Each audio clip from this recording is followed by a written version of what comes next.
Hi,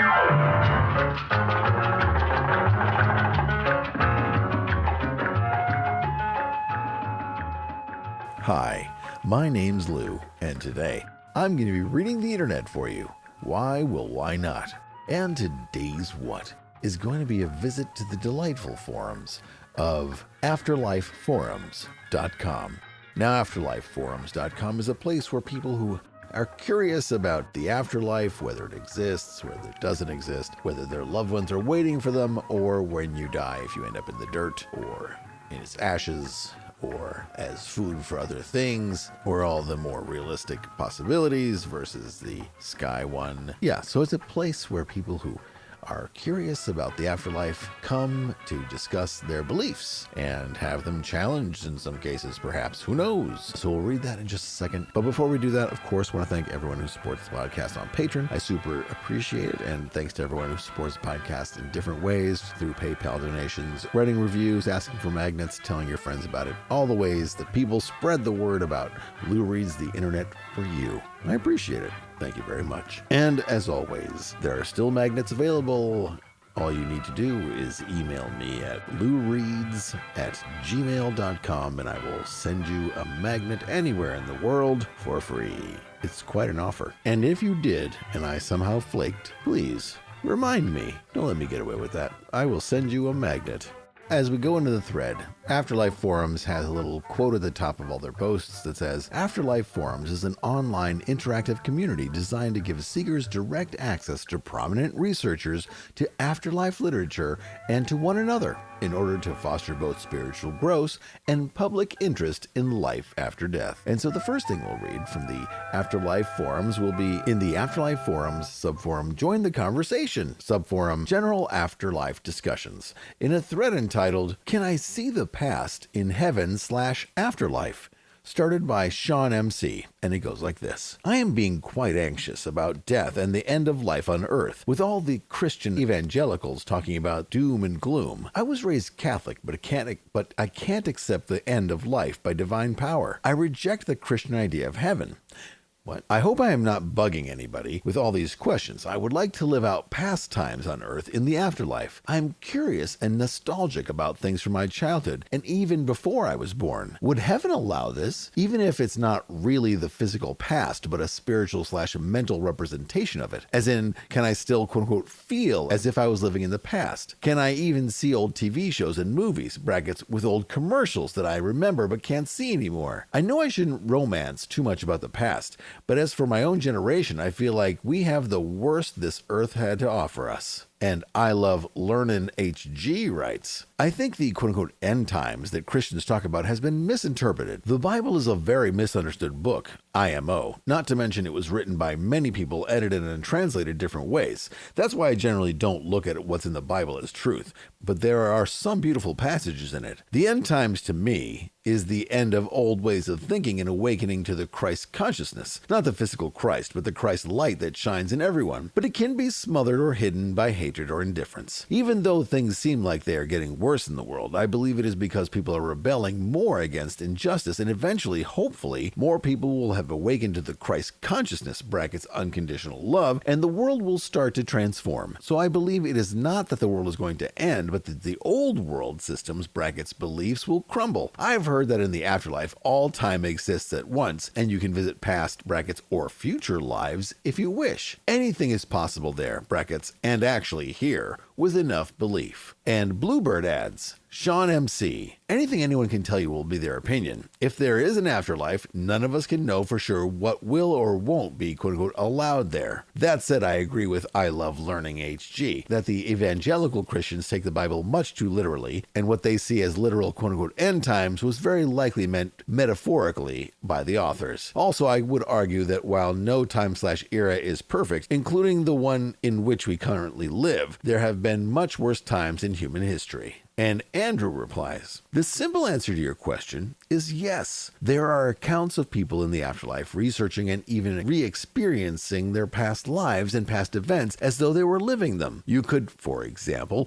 witness the signing of the Declaration of Independence. Brackets, regarding TV shows and commercials, I have not personally read anything that mentions them in the afterlife literature I'm familiar with, but the vast majority of reliable accounts of the afterlife easily predate cable television. Nevertheless, I am confident that you will be able to satisfy your curiosity. And Highlander adds, thanks. BTW, I am banned from even reading the other quote-unquote spiritual website. You know, the one with the yellow mustard gas clouds for the background. I didn't sign up or do anything. They just blocked me from reading because they're open-minded and tolerant, I suppose. Nice folks, eh? And Poetic Blue writes, everyone associated with this site is banned as far as I can tell. What a warm welcoming. An absolute joke. That is a complete non sequitur as far as I'm concerned.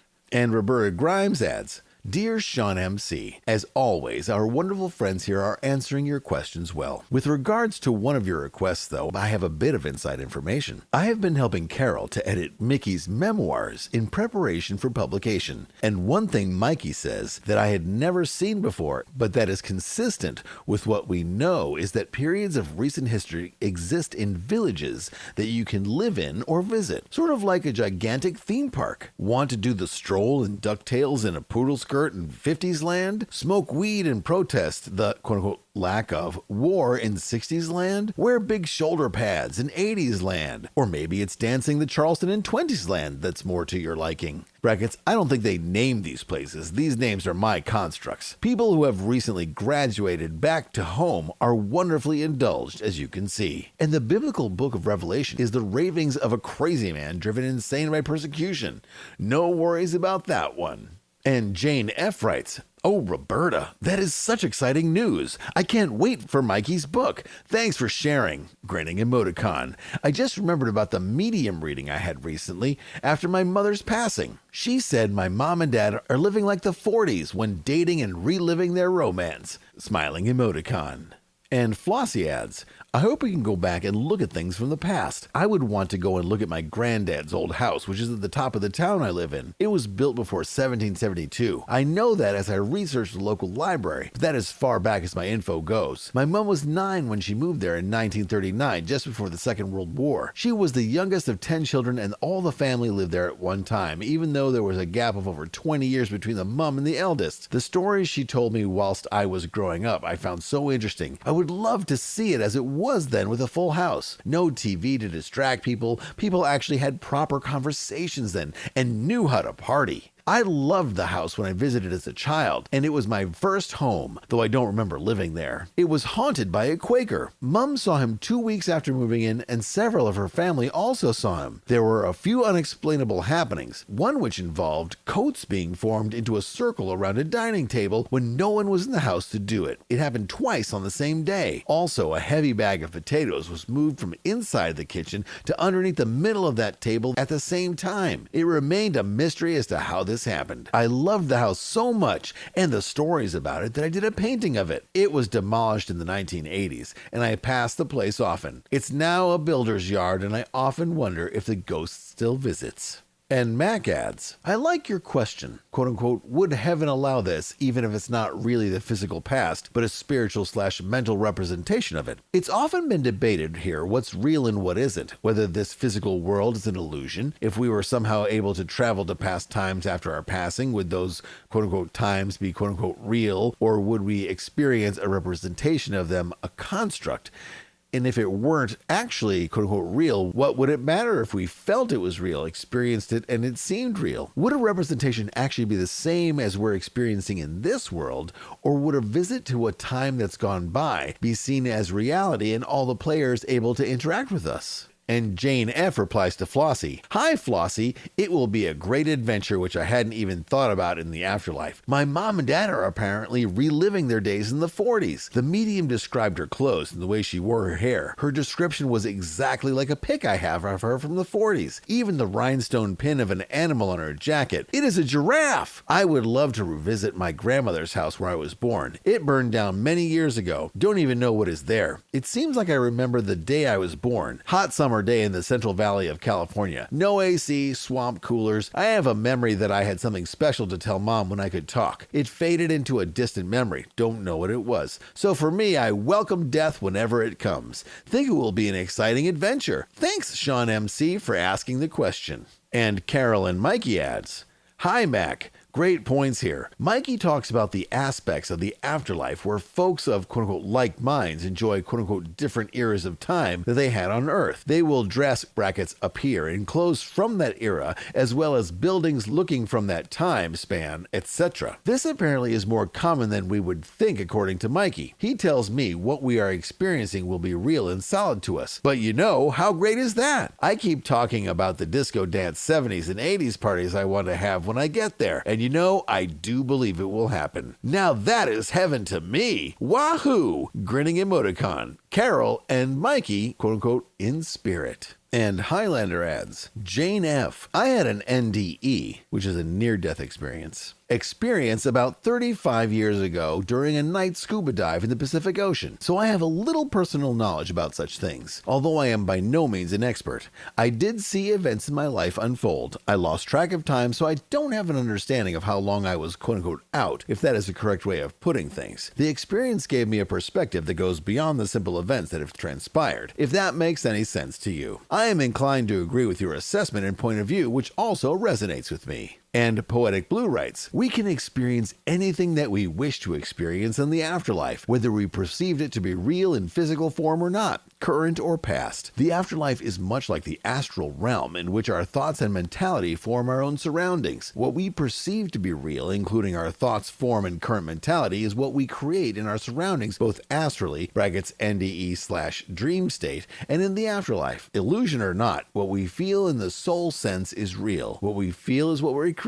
In regards to past experiences, as mentioned in this thread, those experiences linger on well into the afterlife, shaping current soul mentality, which in turn creates the experiences that we experience. And although that thread goes on for 8 more pages, we'll move on to a different thread. So the next thread we'll read is a thread in the Join the Conversation subforum General Afterlife Discussions, in a thread started by the Astro Martian entitled Questions About Sex. And it goes like this. Hi everybody. Sort of new here, mostly lingering around. I just had a question about sex. I know I am being a bit unconventional, but after reading some threads and books, I see that sex is somewhat of a bad thing for some people as they are consumed by it. For me, I am generally passionate about women, so I wonder, even though we don't have a physical body and there is love in the afterlife, can we still explore sexual fantasies in human fashion to experience the thrills? Rather than being stuck in a hellish realm, can we choose to create our own environment and have other entities participate in our fantasies? Could a man who can simulate his body any way in the afterlife have a car trip with helpers disguised as beautiful women on a scenic journey to get explanations to the afterlife rather than simply sit on a park? Just curious if anyone knows the answer. It will be great. I realize that everyone has love in the afterlife, but rather than a statue of a being, can we not extend it to an expression of intimacy based on human principles of lust? Thank you. And Roberta Grime adds, Dear Aston Martian friend, you are no longer new here. Winking emoticon. Thank you for asking such a great question. Here's what my decades of studying the afterlife evidence have led me to understand about sex and the afterlife. 1. We have no interest in sex after death. I know how surprising this seems to you. Apparently there's no taboo about it. There are no taboos in the Summerland as we think of them, but it just simply doesn't interest us there. When our much-loved Mikey was asked this question, he said that no one there had any interest in sex at all, and he seemed to be amused by the question.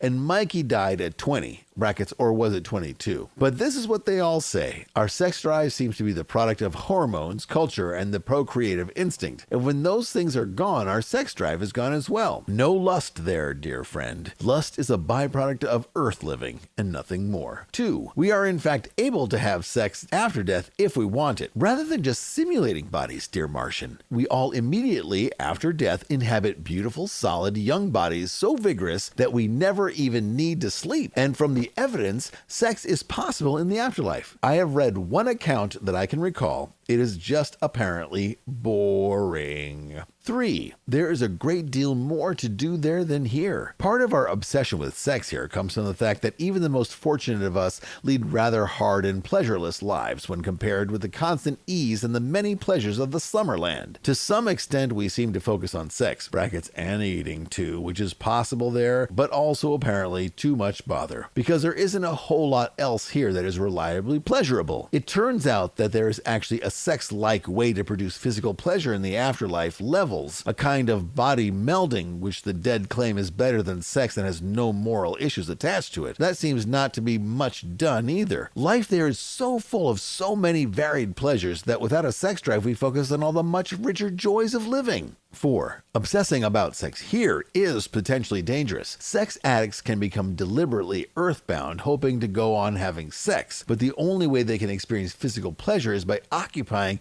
a living person's body. These people have to be rescued one by one, and until they are rescued, their condition is horrendous. 5. Love and sex are two different things. We tend to associate love and sex while here, but it turns out without sex attached, love is a lot more intense and enjoyable.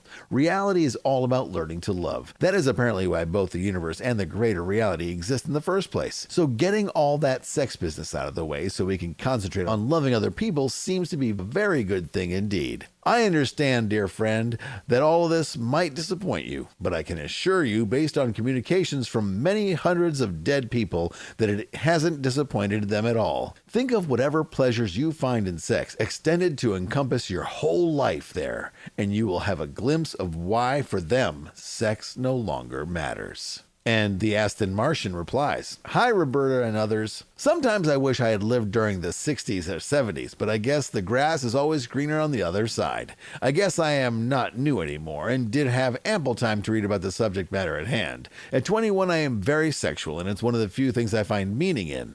Aside from that, everything is an illusion. Since sex itself is a chemical reaction to harbor evolutionary chain of survival in the species, I feel that it is all meaningless. In life, I want to chase after money, so I can give more freely as well as live a lavish life. Yet all this can be instantly manifested in seconds, brackets Earth perception, in the afterlife. I want to have sex to find any sense of happiness and will to live, but even that is meaningless as it's a physical necessity, particular in men, rather than a destined event which is romanticized in countless movies. It does not disappoint me that I won't need sex in the afterlife per se, but rather relieves me that I won't be judged on that frontier which is heavily pressured upon human beings of the 21st century, from movies to music videos to advertisements. What bothers me most is that I'm losing my desire to live. Earth seems pointless, and my parents want me to do a proper job, make money, get married eventually, and live. I would also like to mention that I read your post on your mother surpassing her original due date and living on. I guess perceptions differ. I am 21, but feel that life is the distraction.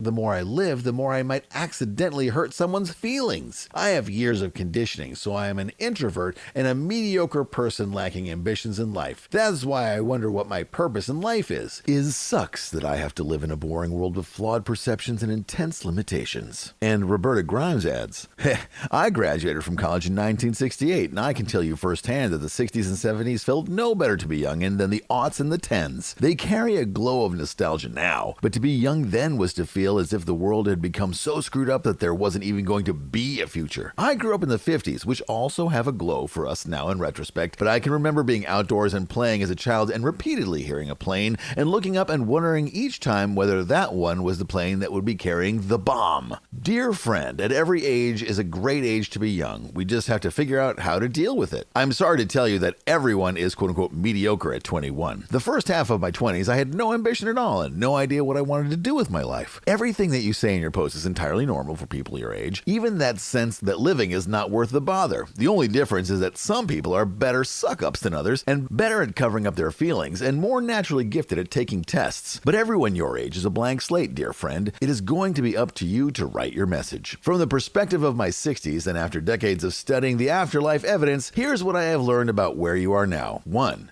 You are a powerful, eternal being. You never begin and you will never end. Your true home is in the greater reality and you are visiting here just briefly. 2. You planned this lifetime so you could learn as much as you can from it spiritually. A whole earth lifetime is just a rough day in school. You entered this one eagerly with high hopes and with a plan that you have altogether forgotten. Brackets, forgetting the plan is actually part of the plan. 3. Your guide is going to help you through it. Each of us has a lifelong spirit guide who helps us to quote-unquote hit the marks of our life plan and get the most out of our planned experiences. You can reach out to your guide, dear Martian. Simply go to sleep with a question in your mind and then pay close attention to the first thoughts in your mind the next morning. If you are meant to have the answer, then it will be there. We travel out of body and consult with our guides, often during sleep in any event. The fact that you are on this forum suggests that your life plan may be to help to raise the consciousness of the Earth. There's apparently a generation coming to maturity now who came in specifically to be the next stage of the elevation of human consciousness, which began in the second half of the 20th century. I have met a number of these people. The oldest seem to be about your age, and all of them have what is actually not normal when you think about it. They are fascinated by the afterlife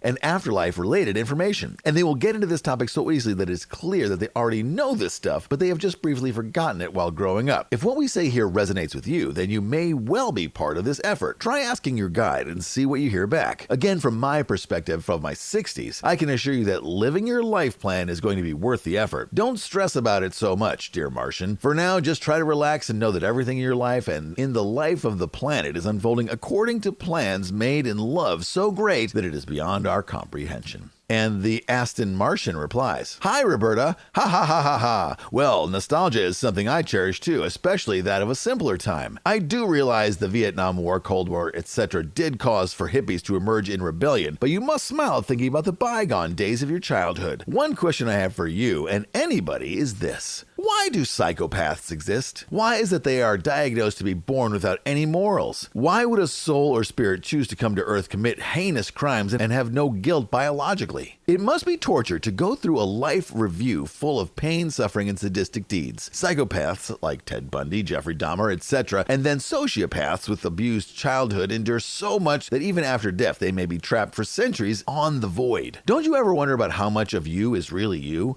A person with bipolar disorder is not really in control of his/her life. I myself wonder about why I'm unmotivated and in a daze. At times, I wish I could perform better or have the foresight to actually achieve goals instead of being helpless. If I did choose this life, then it must have been truly to feel like a Byronic protagonist similar to an Oliver Stone movie. I have ADHD or symptoms similar to that, as I lack focus and concentration. That is why I daydream mostly. How does one raise the consciousness in a way? In a way, I feel humbled, and I must thank you, dear Roberta, for informing and sharing your knowledge to the masses. I personally think that it's good to know about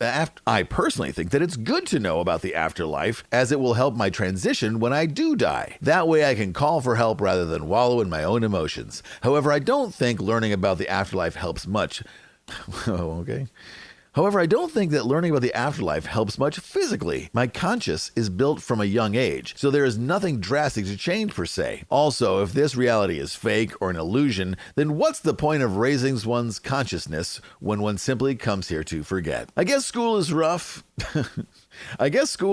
That an exit seems more like a viable idea, but even then I am curious rather than emotional. I just feel imprisoned in this body and my circumstances. Next week is work, so 12-hour shifts will only trap me in the rat race. Thank you for being such an angel." And Carolyn Mikey writes, "Mikey wants me to tell you that for every challenge you take, a reward can be given. The reward is knowing that love will follow. Life can seem pointless at times, but I do know with each experience, advancement can come. Enjoy yourself, make happiness. Life is full of challenges and expectations, but it is what you choose to make of it that counts. Quote-unquote psychopaths choose poorly. Mikey feels you can find purpose in life if you realize why you're here. It's for learning and loving. In the end, you will understand what it's all about. Mikey says to enjoy life. It is worth it. Smiling emoticon. He also wants you to listen to the song Love Generation. It is one of the threads called Mikey's Music Message. He tells me it is your generation. Brackets, Mikey was 20 years old when his accident occurred that caused his passing into heaven. Carol and Mikey, quote-unquote, in spirit." And the Aston Martian replies, "Hi, Carol. It's an honor that you talked to Mikey about queries from the forum.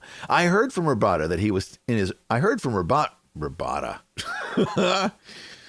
Roberta that he was in his early 20s when he passed away, so it's all the more tragic from an earthly perspective. I hope he is doing well. Since you two communicate, I know that he is not trapped and successfully passed on. As for me, I have tried but received obstacles in every path. I tried to find jobs on my own but could not do so without my parents' involvement. I tried to succeed in life but have only been imprisoned by rules. My parents are strict and have sheltered me. I was a good student in school but could not get good grades. I did all that I could and now I am guided to study the afterlife out of sheer curiosity. Just heard the song. It's beautiful. Love is different through each and everybody. In my case, I feel for people, but at the same time associate sex with love too, so it's all confusing. This is one of the reasons I want to move on. It might hurt my parents severely, but I'm curious of what's to come. I want to stop living a lie and start working on the greater truth in the hereafter. As long as I live on Earth, I will be a slave to earthly perceptions and a job. If you've seen the movie Avatar, the protagonist was born and raised on Earth. He has a disability, but then he was given a new body, that of an extraterrestrial, to go and study their planet. He could walk with this body and had tremendous strength.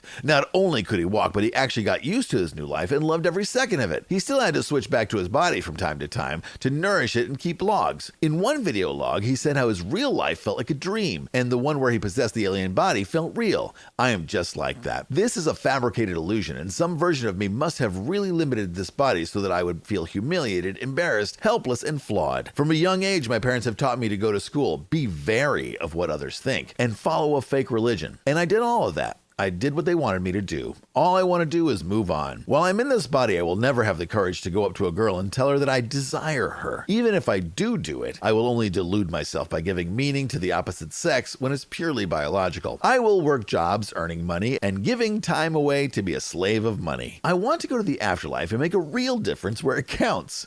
I want to go and I don't want to worry about money. I don't want to worry about sex. I just want to give love in the afterlife and be a helper. When I can materialize anything I desire, that's when I will see it's all pointless. As Jim Carrey said, quote unquote, I wish everyone could get rich and famous and everything that they ever dreamed of so they can see that it's not the answer. I realize that I'm here for a reason. Now I know the truth. Now I want to move on. I may hurt my parents and siblings, but this can be an opportunity of growth for them. They are materialistic, and this might be able to wake them up. I know this can be dangerous, but I will call for help. I have visited a shrink, but realize that I am not emotional when I think about this. I simply want to go back home. I don't feel good or bad thinking about it. I just want to escape the imprisonment. My guides are pointless as I cannot establish contact with them. And Majinx3 writes, life is not an illusion here on Earth. Your experiences are very much real. Your interactions and all the movements and transients of energy. It is how the mind perceives these experiences that makes it seem illusory. The only illusion comes not from the world, but from an erroneous paradigm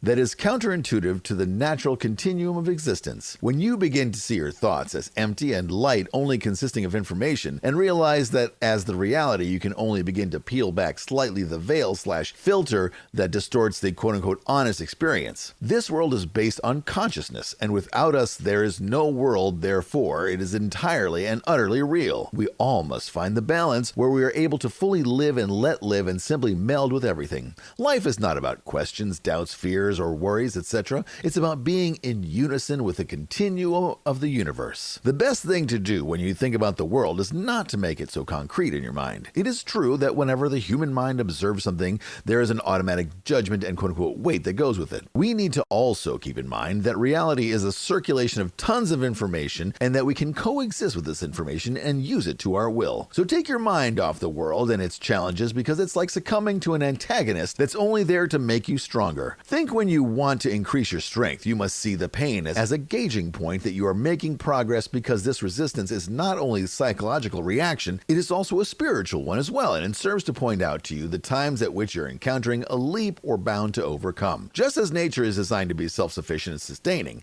us humans are no exception to that feature. Every moment is realer than you think. When something is not positive, it is the negative that cries out for it. So you see, our emotions are constantly sending us signals and feelings so that we can target certain needs and keep us on the right track. Similar to the fact that if we did not feel physical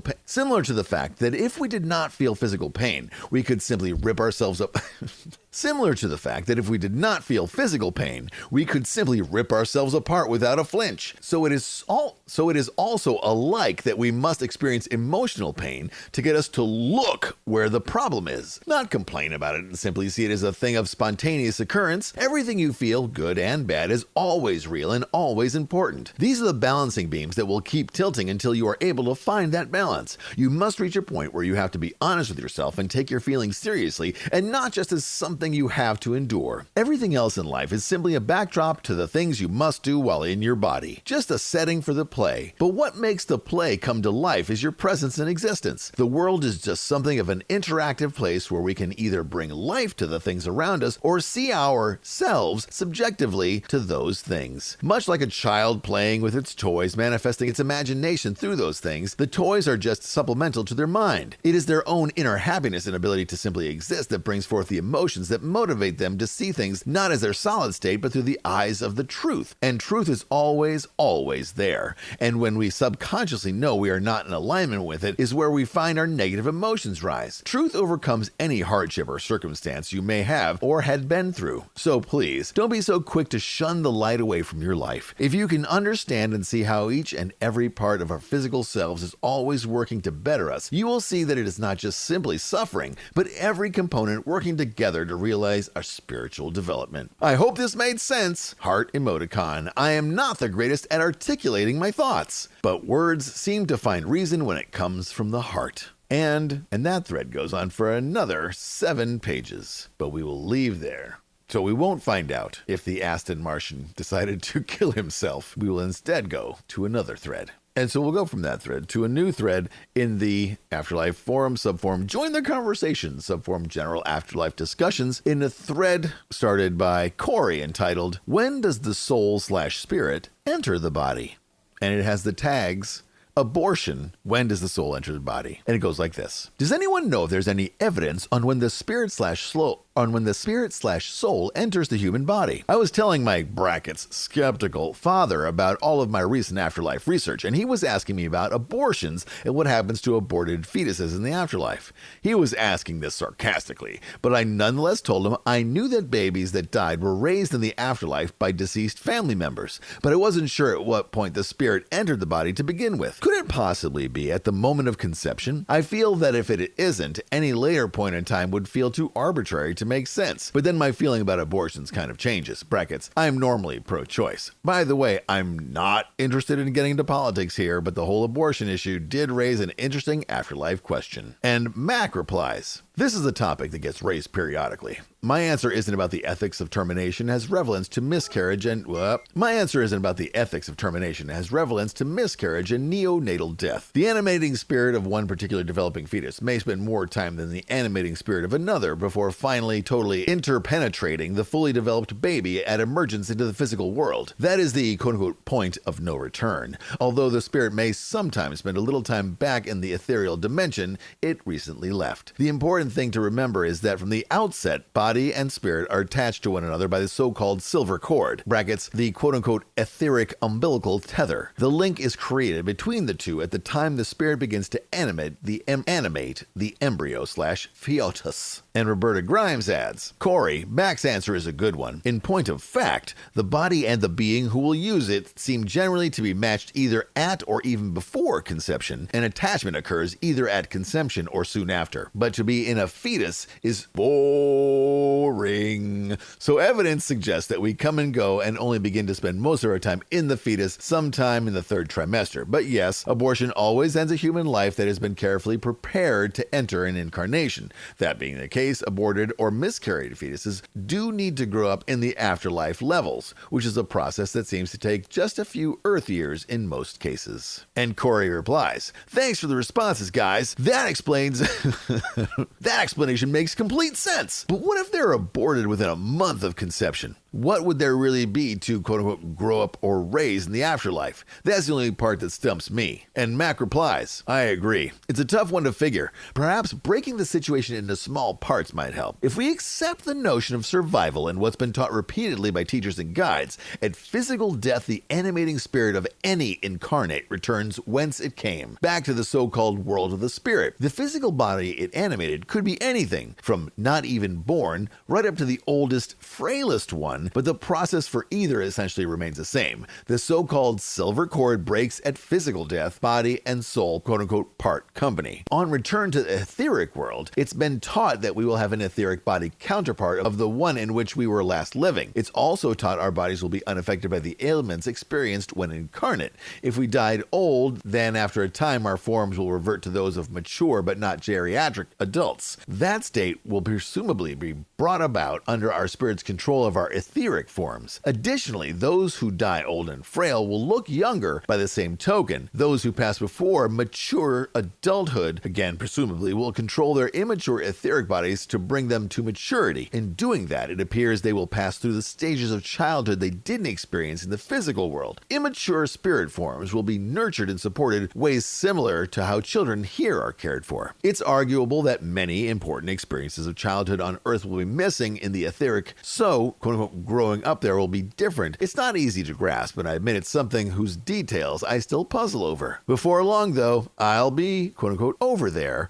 and things should again be clear. Grinning emoticon. And Wildershins3 writes, "This has always interested me too, since I had several miscarriages back in the 60s. Over the years since then, I've read a ton of books written by mediums and talked to a really gifted medium about it, and the only people who said the soul was quote-unquote in residence in the fetus from conception were folks who had very strong conservative religious beliefs. The vast majority said that the soul didn't fully inhabit the new body until about midway through the pregnancy, and that in some cases it didn't stay full-time until just before birth. Brackets, though the body may have been selected very early on the basis of the parent's qualities." And I can't recall many authors on the afterlife who haven't talked about the many children being raised in a breathtakingly beautiful Summerland-like place. Even some people who are just having NDEs or OBEs, and OBE stands for out-of-body experience, have reported seeing them in care of relatives and souls who have an interest in nurturing children. I wish so much this was better known, since many women suffer guilt for a lifetime after abortion or miscarriage. And Mac replies, "At the risk of repeating myself, if I've already said this, it seems to me that the more experienced the animating spirit is, the more incarnations it has had, then the more adept it should be at animating the developing body it has chosen. If that's the case, it seems logical to me that a more experienced soul will know how to control its developing body, quote-unquote, from a distance, whereas a less experienced one, or perhaps one about to take its first incarnation, may need to interpenetrate/lodge in the developing body more early and more fully. That means there's no single point before birth in which all spirits integrate fully into their new bodies. However, from the special moment where the new life form starts its journey in the physical dimension,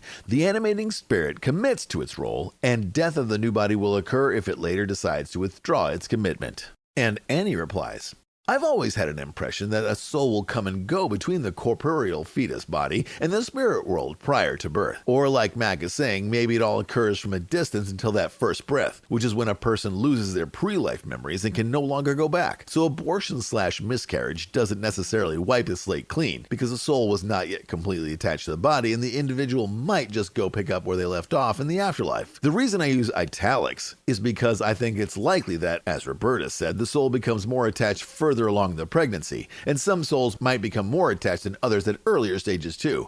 I am definitely pro-choice, but very much in the sooner the better kind of way." And Corey replies, "Wow, something I never thought of was what Max said, that if the soul withdraws its commitment to a life, then the baby won't survive the birth. I never considered that as a reason for stillbirths or miscarriages. How interesting. I guess these details don't matter too much, but it is interesting to speculate." Grinning emoticon. And Mac replies, "I asked a highly knowledgeable and widely experienced friend about the point we're discussing. He told me very simply that the link is made from the very earliest point that the spirit commits to animating the fertilized egg. Put a different way, the soul/spirit becomes attached from the very earliest time we can imagine, the point where a sperm fertilizes an egg. At all points after that, the link is permanent, and even the death, intentional or accidental, of the fertilized egg doesn't change that. Put it another way, deliberate termination of pregnancy or miscarrying the developed fetus doesn't alter the status of the would-be animating spirit. The commitment has been made, even if the spirit later withdraws from life incarnate." And Annie replies, Most miscarriages occur during the first trimester, and it's fairly common, so it doesn't seem likely that a fetus probably does not survive if a soul changes his/her mind. Since most miscarriages happen early on, it seems that most souls make a decision within the first 12 weeks or so, but not always. I've read/heard that babies are more spiritually aware than we realize, and that even in very rare cases, some might choose to go back even after birth in the early stages of infancy, resulting in SIDS, which stands for Sudden Infant Death Syndrome. Not 100% sure about that though, and I don't know if the soul would go back to the afterlife with pre-birth memories or more of a blank slate. My guess would be the former, or I would hope so anyway. I realize I'm contradicting my earlier post when I said, quote-unquote, a person loses their pre-life memories and can no longer go back after the first breath here. Smiling emoticon. The more I think about it, the more I don't really know when someone would lose their pre-life memories. Is it the moment of conception, sometimes in the middle of pregnancy, or could it even be the first few months of life? When is it that we stop controlling a body from a distance and feel like we finally permanently enter it? I think there are a lot of gray areas here. And George K. adds, "Hi, I am new here. What I can understand is that the spirit enters the body shortly after birth. I am a male, so forgive me for this one. I understand that at the moment of birth, the baby is slapped on the back by the midwife? Is that the moment the soul enters the body and realizes the physical anguish of pain away from the spirit world and begins to cry? If you think about it, there is no logical reason why a spirit/soul should spend 9 months in the tummy without much purpose. Just my thoughts." And Mac replies, "Forgiveness for being male isn't necessary. I have seen no authoritative guidance over exactly when the soul/spirit finally embeds in the baby, and although your idea is likely shared by others, it doesn't mean it's correct.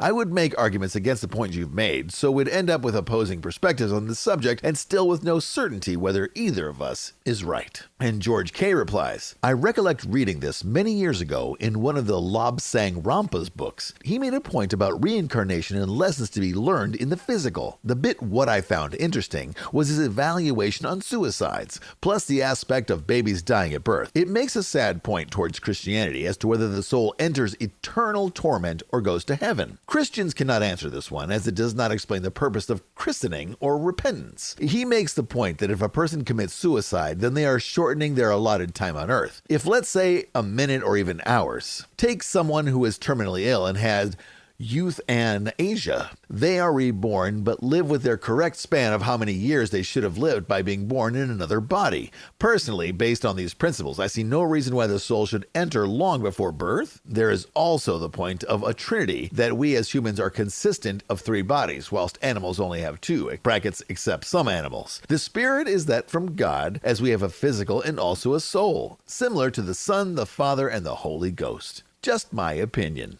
And Mac replies, "I prefer to stick to one point at a time. Suicide and euthanasia are other issues altogether, each deserving of their own threads, something we've given in the past. And the actual situation isn't anything directly to do with any of our man-made religions. Some teachings may encompass some of that situation, but don't explain the whole picture." And George K. replies, "Agreed. Yet, to ascertain certain things, there has to be a purpose. No one will ever know when the soul or spirit enters the body. The wider picture often tells a story even though there are inconsistencies. By evaluating the purpose of life may unravel its mysteries, as this is all we have got to play with, unless there is a special multimeter that we can probe with. LOL. I do not profess to know the answer, but we can always take these things further and look at the persona and to what actually follows development. Certain mediums can see the aura, and I believe that/maybe. There has been an agreement within the world of parapsychologists that the aura forms at a certain time. As a man, I think, quote-unquote, does it matter? To a woman, it is a different story as she carries the child from the point of conception.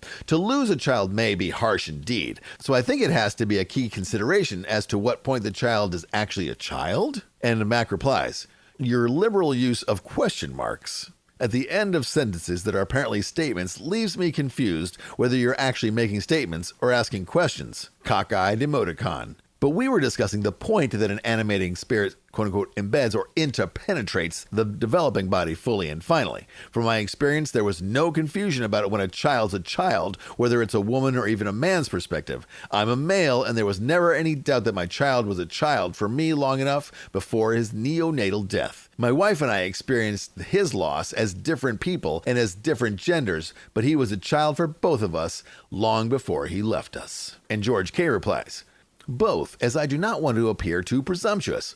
People do not like to read a quote-unquote big head, and many have said that I make out that I know it all. In a way I do, but that would not be fair if I asked questions expecting to know the answers. In retrospect, the subject is very ambiguous, as no one can be 100% sure, although we can be pretty sure.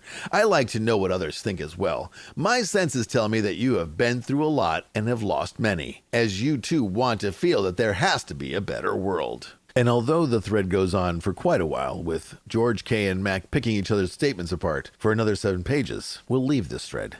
And we'll go to a new thread in the afterlifeforums.com subforum Join the Conversation subforum After Death Communication, in a thread started by Bluebird entitled, Has anyone here actually seen a loved one after death? And it goes like this. Hello, I am new to this site. Brought here by my extreme grief. My husband and I were together for nearly 13 years, married for only 1 week when he died of a completely unexpected heart attack at age 40. I cannot begin to describe to you the depth of my grief. It is all-encompassing. I have no desire or will to live without him. I am very angry at God, if there is one, brackets, I am agnostic, for taking my love from me. I am angry because he and I were not allowed to live out our lives together, as we should have. To buy a house, to have kids, to grow old together, nothing will ever change how I feel about that. More devastating and important, however, is the idea/possibility of my soulmate no longer existing. I need to know that he still exists, that he is still himself, brackets, as opposed to just some amorphous part of a larger spiritual whole, that he is happy and okay, and that he and I will be together again. Quite honestly, I really want to kill myself because life is unbearable without my love here with me. I won't, partially because I promised my family I wouldn't, and partially because I'm not sure if I would end up where he is. Assuming there is any sort of afterlife, because I am agnostic, brackets, as was my husband, I don't know if there is a God or an afterlife or anything. I have begged and pleaded and prayed for my love to appear to me, to let me know himself that he is okay and that we will be together again. I truly think that his appearance would be the only thing that would comfort me beyond all doubt. I can only believe him. I have seen other things that may be quote-unquote signs from him, and I am very grateful for them, but I cannot 100% believe they are proof of his continued existence and an afterlife,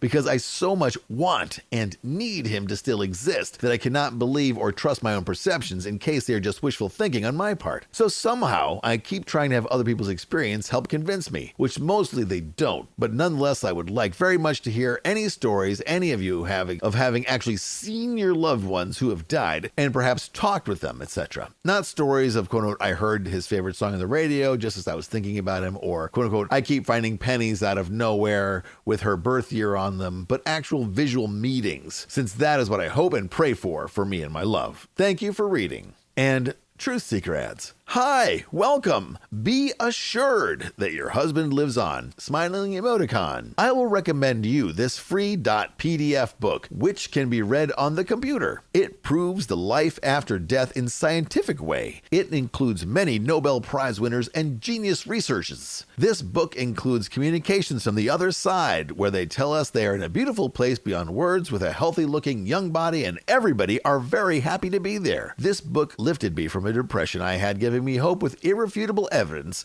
that this life is only a brief passage and that we live on. Here's the link. There's a link. Oh, it still is there. It is a PDF entitled A Lawyer Presents the Case for the Afterlife by Victor James Zammit. I will link to it on the blog post. It is 249 pages long. In regard to the other question, I have a very close friend whose mom passed away a year ago, approx. She has always been a woman who liked to have her house very clean. Months after she passed away, a friend of the family reunited in their house and asked for their mom. They said, "Haven't you know that she died 6 months ago?" The guy's face turned white and he almost passed out. He then proceeded to tell them that a few days ago he passed by the house and met with their mom outside, who was sweeping leaves. And he said, "Hi, how are you doing?" And she responded, "Well, thanks. What are you doing?" "Here, cleaning the house. If I don't do it, nobody does it." "Well, that's fine." And then they exchanged a few more words, and then he left. My friend has also told me that more than one person have seen her mom shadow or silhouette around the house. I have been present when strange things happen, like the water faucet opening by itself when we were speaking about her. They watched the blender turning it on by itself, and a few more things. And Bluebird replies, Truth Seeker, thank you for responding and relaying the stories about your friend's deceased mother. Thanks also for the link to the PDF book. I have saved it and will read it another time. I wish I could, quote-unquote, be assured that my husband lives on. It is incomprehensible to me that he would not, but at the same time it is so desperately important to me that he does,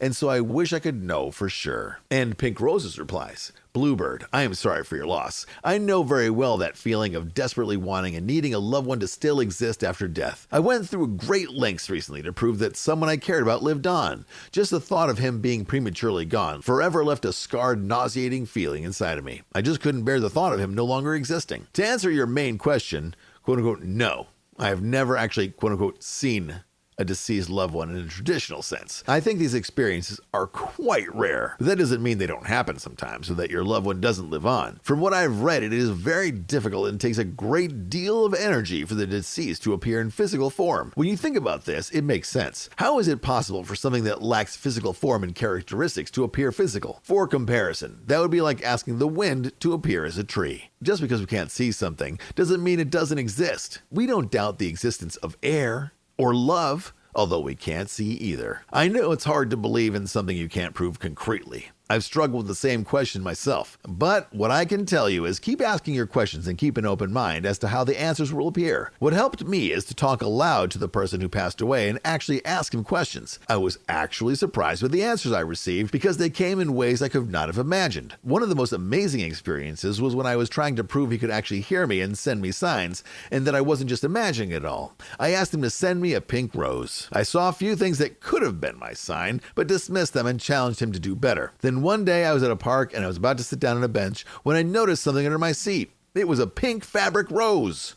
No, I didn't see him standing there, but the joy and love I felt at that moment was amazing. I sincerely hope that you have a moment like this, one where you will no longer need to see your husband to know he's still around, that he is with you and trying to reach out to you, even if you can't physically see him. And Millie replies, Hi, Bluebird. I lost my boyfriend of 6 years last year. I was devastated, heartbroken, and wanted to kill myself, just like you. I have had many signs. Last night I went out to dinner with his family, which my boyfriend would have loved. I think he wants us to be there for each other through his death and bond, if you will. Anyway, I haven't seen many signs lately, but this morning I finally got some. Over the past year, I have seen 111 or 1111 everywhere. Time, GPS systems, exercise machines, license plates, and all at strange moments. Even his death happened on 12/11/11. As I was driving to school, my GPS system wouldn't stop falling down. It was driving me insane because this doesn't happen ever. When I kept trying to get it to stay up, I would notice that I had 1.1 miles left or 11 minutes left, basically a lot of ones.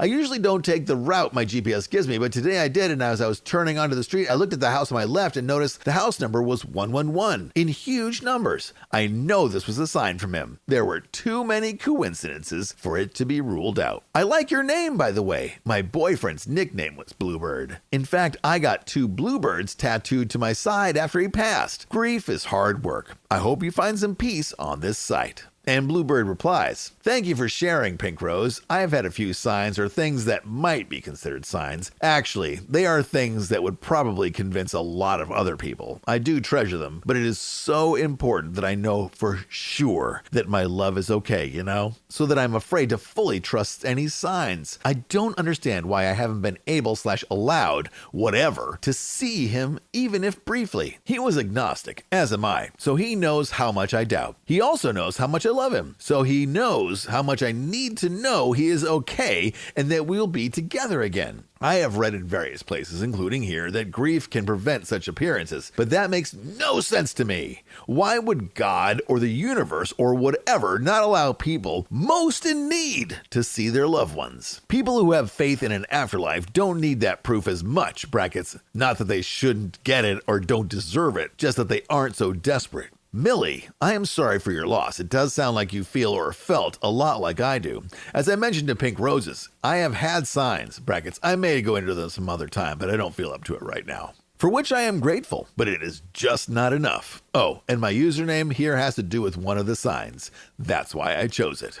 And Anonymous posts, "Hi Bluebird, a member of this forum, Bella saw her husband," and quotes what Bella said in an earlier thread. "I am new to this forum, but it has already brought me such comfort. My husband, best friend, and soulmate passed away May 3rd, and I'm having trouble getting through each day. My heart flutters and sometimes I find I can't breathe, brackets, although cardiac tests showed nothing wrong. I have gotten comfort through speaking to a medium and most recently from emails from Craig Hogan. I believe my husband communicated with me a few days ago after I was able to relax listening to Roberta Grimes describe the afterlife online. I found myself somewhere between awakened and sleeping state, and before I knew it, I became aware of my husband waving his arms very quickly in front of me as though trying to get my attention. It looked like he was gesturing, quote unquote, 'Hey, look at me quick before I fade.' This image was much different from what my own mind would have created as he was vibrating incredibly quickly. I stared hard at him while he gestured and then he just faded, as though he could not maintain the energy to stay in front of me. Has anyone ever experienced anything like this, or can anyone help explain it?" End quote. I have no doubt we continue on in the afterlife after the death of the body. I've taken classes in mediumship at the Spiritualist Church and have communicated with many different spirits. I describe some of my experiences on my website. I also have a webpage on the evidence of the afterlife. Have no doubt that he still exists. And Bluebird replies, "Thank you for posting that, Anonymous. I feel like my husband and/or God may feel like I'm expecting too much, and maybe I am, but I am wary of just seeing him in dreams. That is, I would love to see him in a dream if it were a true visitation dream, but even then I'm not sure I would be able to believe it. I so much want to see him for real in front of me, though I know that is very rare. I will have a look at your webpage you link to. Thank you, but I do have doubt. I can't help it.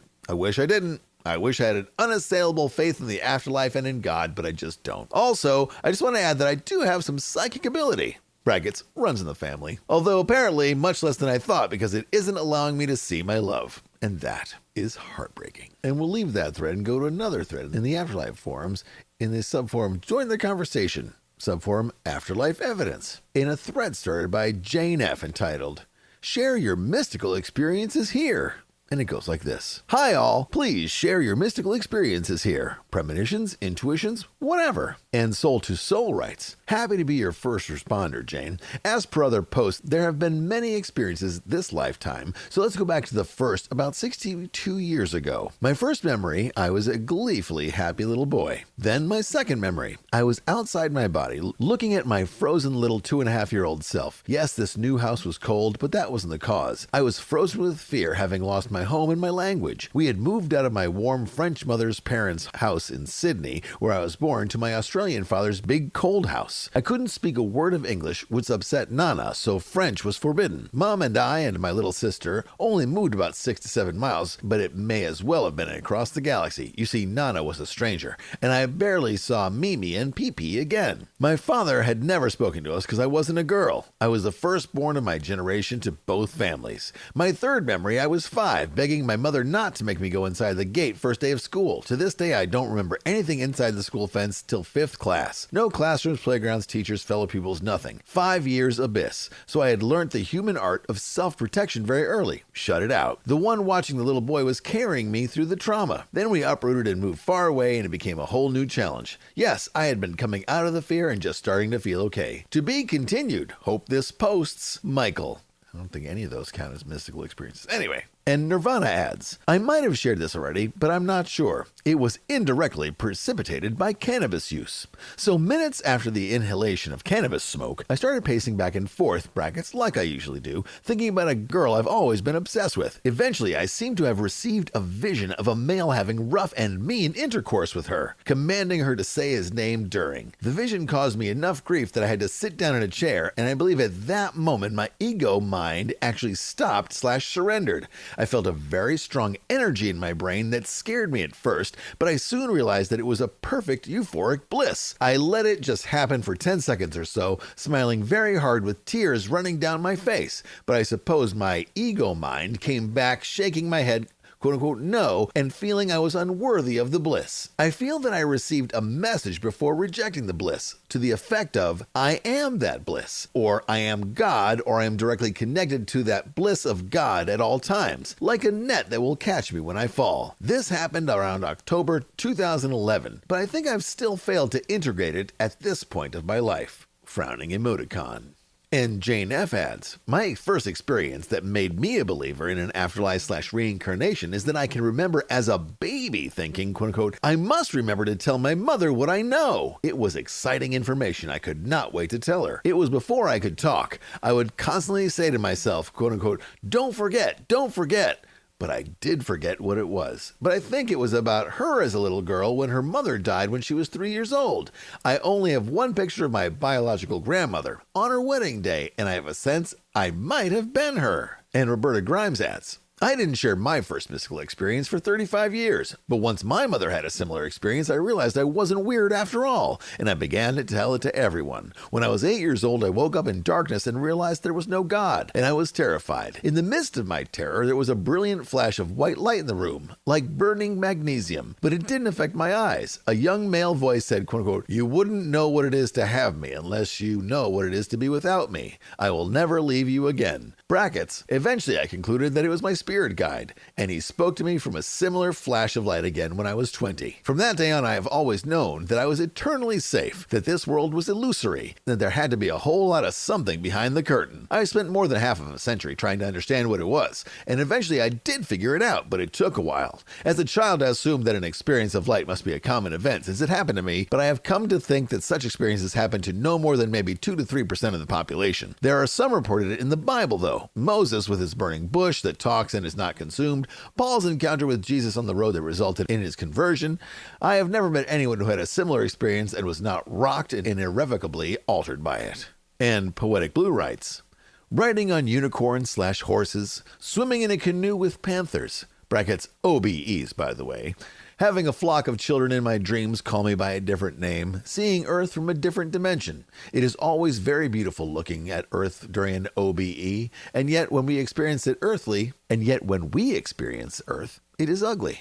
Being handed gifts, hugs, and kisses during OBEs, being told I am loved and to never give up, brackets during an OBE. Also, my daughter tells me that she dreams what I dream. I was also told in yet another dream that my brother has died in a past life, and I am carrying the guilt into this life.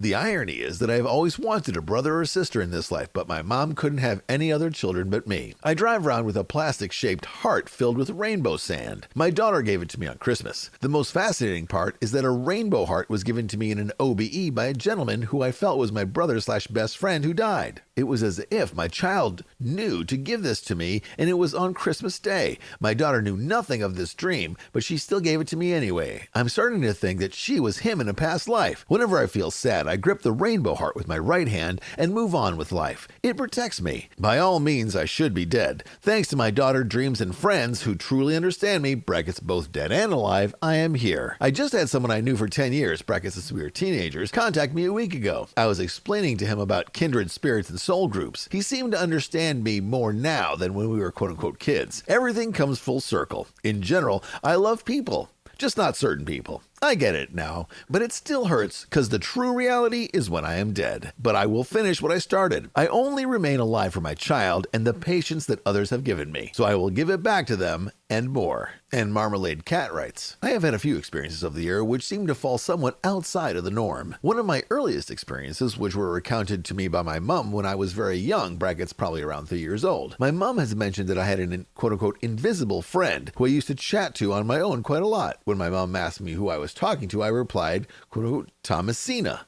For years, I never really thought about this apart from thinking that it was quite an odd name and not one I was familiar with before. It was only recently that I looked the name up on Google, and one of the first few links was a film and book, quote-unquote, The 3 Lives of Thomasina, which was all about a cat who dies and comes back in a resurrected life to her owner. The film seems to carry a lot of spiritual themes that are very relevant to my interest in the afterlife and the relationship of love, God, and eternal life. After the discussion with my mom, it seemed unlikely that I would have seen the film or read the book, as we had very little television/film viewing, brackets early 70s, and my mom being Japanese did not have a lot of European or British cultural reference at that time, so this name would have been quite unusual for her. Another interesting coincidence is the meaning of Thomasina, brackets Aramaic, which apparently is twin. I now have twin ID boys. Smiling emoticon.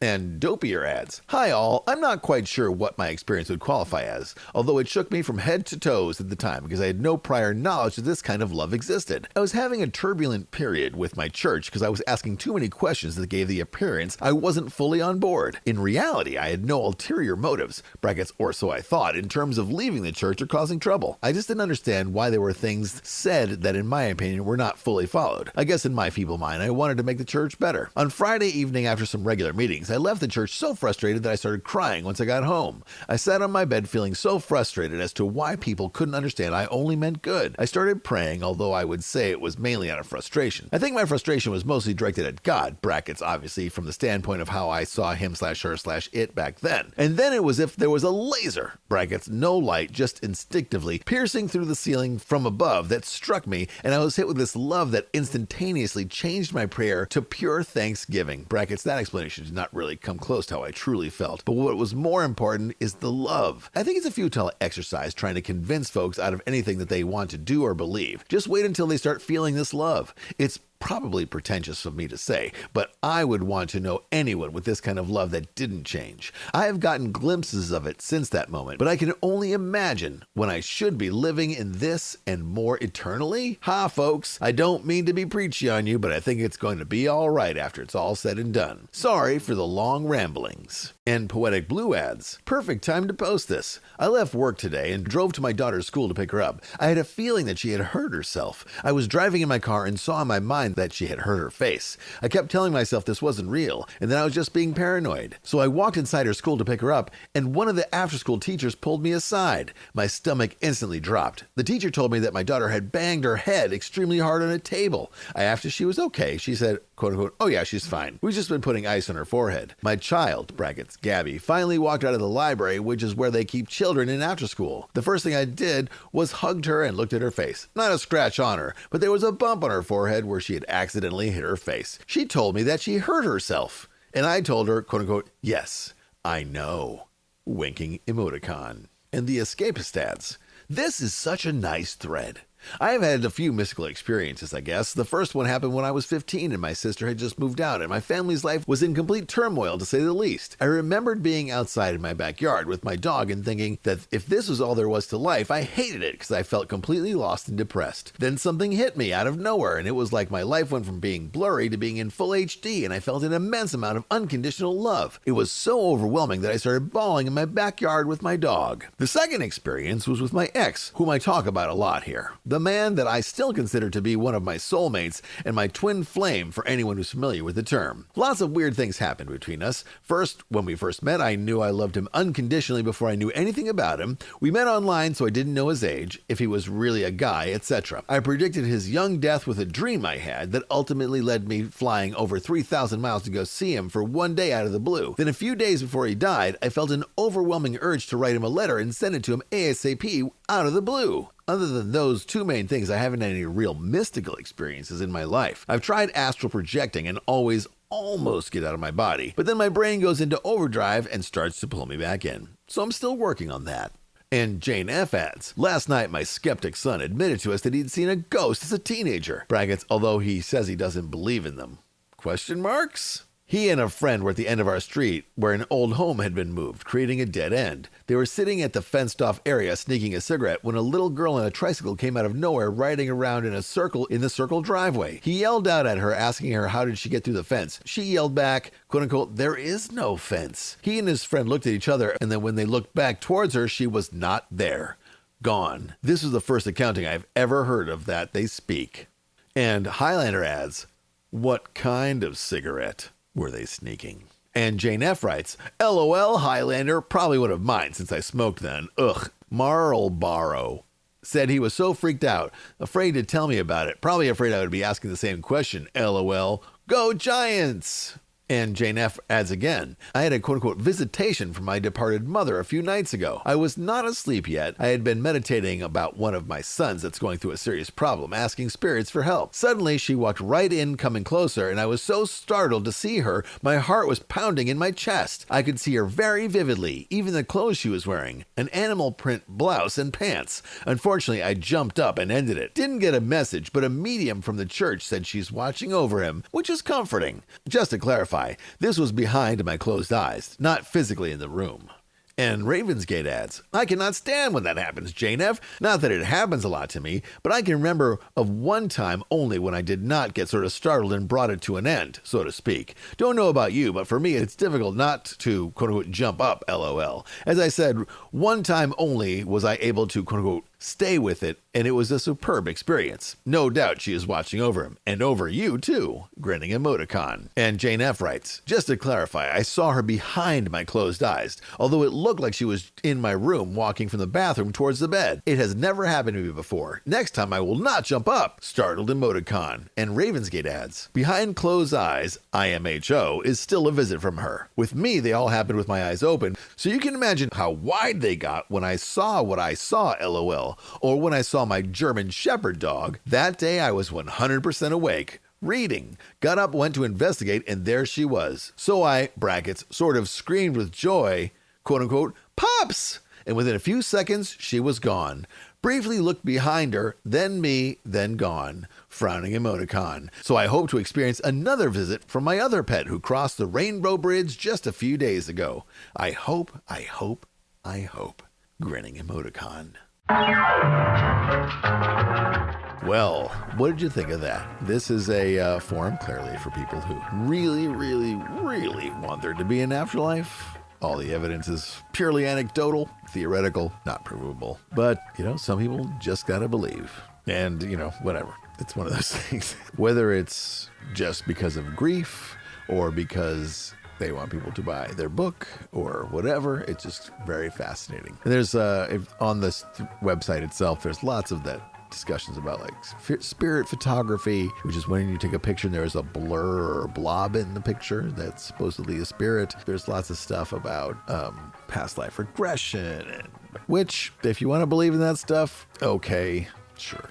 It's a lot of wishful thinking.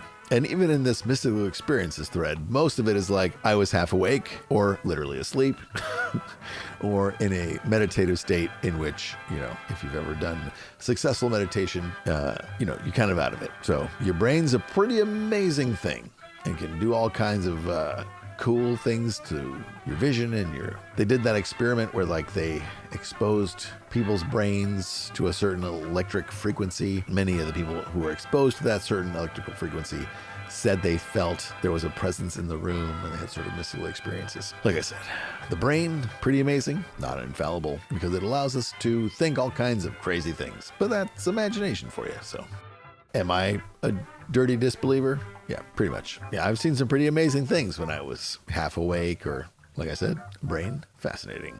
I did have a dream where my father, who is deceased, came to visit, or it was like in my mom's house, and he was there, and we both went we were looking for something in this front closet, which is always jammed full of coats, and I kind of realized like, hey, wait, you're dead. And he was crying because he knew he was dead. And then I woke up. Do I believe this was him actually visiting me? No. Do I believe it was a dream? Yeah, it was a dream. Had lots of dreams. And similarly to the woman who grew up in the 50s, in the 80s, when I was growing up, I had dreams about nuclear explosions. Those are stress dreams. There's dreams that are wish fulfillment dreams. There's a whole industry about dreams. And that is all. I wasn't visited by a nuclear explosion that I knew in a previous life, or that died. It was actually the ghost of Nagasaki's atomic bomb visiting me in a dream. That's what I think. Anyway, if you believe it, go bananas. Ghost stories, certain kinds of ghost stories can be kind of give you the chills or whatever. There have been times when I was younger where I read something and be like, oh my God, that's so crazy. Or look at this video of someone caught a ghost on video. Yeah, it's one of those things where it's like, being able to levitate. No one can do it in a room full of people, and that's great. And that's why mediums in the state of New York City are an entertainment. You can't get a license to be a real psychic or a person who can tell the future, or you can't get an actual license to be a paranormal ghost talker tour. Anyway, again, if you want to believe in it, that's up to you. It's interesting to read, but it also feels like a lot of self-delusion to me as an outsider. If you believe, again, go right ahead. Anyway, not to belabor the point, which I have. So moving on. As always, thank you again for listening. Thanks for spreading the word about Lou Reads. Thanks for sharing it with your friends on long car rides. Thanks for everything. And thanks for writing reviews on iTunes if you get a chance. And as always, I'm trying to go through and read some of the reviews every month to, inspire you. If you haven't written a review, please write a review. And in keeping with that, I will be reading 3 reviews from the Canadian version of iTunes. That it's very difficult. It's very annoying to find these other reviews from other countries, but it's possible to do. And so I will do so now. So this comes from the Canadian version of iTunes. And the first one is customer review, Lou Reads equals good by _9. 4 stars. You seem to have forgotten a star. There are very few things in this world that are truly funny and informative. This is your podcast. How else would you even know if you were turning into a vampire or what it's like to be on crystal meth? Lou's sweet, soothing voice and occasional quip are bonus to the endless hilarious material that abounds on the interweb. Check it out. You won't be disappointed. Second one is entitled Long Live King Lou by Rupert Buttermilk. As a member of the Something Awful forums, I heard about this podcast through there. It was given high praise, and I can see why. I'm not 100% sure why it is that I really, really enjoy having horrible /weird /disgusting /immoral threads and posts read aloud to me while I do other work. But my God, never stop, Lou. Never, ever stop. Speaking of stopping, the only episode I had to actually turn off and not finish was the quote-unquote pee drinking one. I just could not do it. And there's a lot of filth out there, but for some reason, that one got to me the most. That being said, I commend Sir Lou for trudging through it all to bring us what is inexplicably entertaining. And finally, hilarious, disgusting, uplifting, depressing, this podcast has it all. 5 stars by David Kennedy. This has got to be one of the funniest podcasts I know of. Not only is the content that Lou reads from hilarious, his deadpan, on the brink of busting delivery makes for a very, very entertaining listening experience. I've even got my girlfriend loving the show, and it's been awesome watching her naive, innocent mind becoming exposed to the depravity of the internet. Keep up the good work, Lou.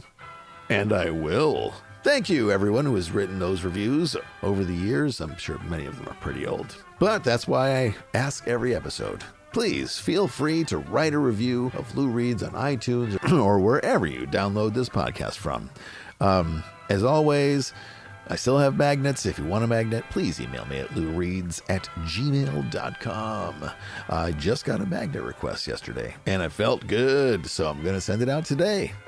And there's also the t-shirts that are available at bonfire.com. Just have to search for Lou Reads there to find it. And I think that's it for this episode. I hope that this is an episode that you will take with you to the afterlife, and soon.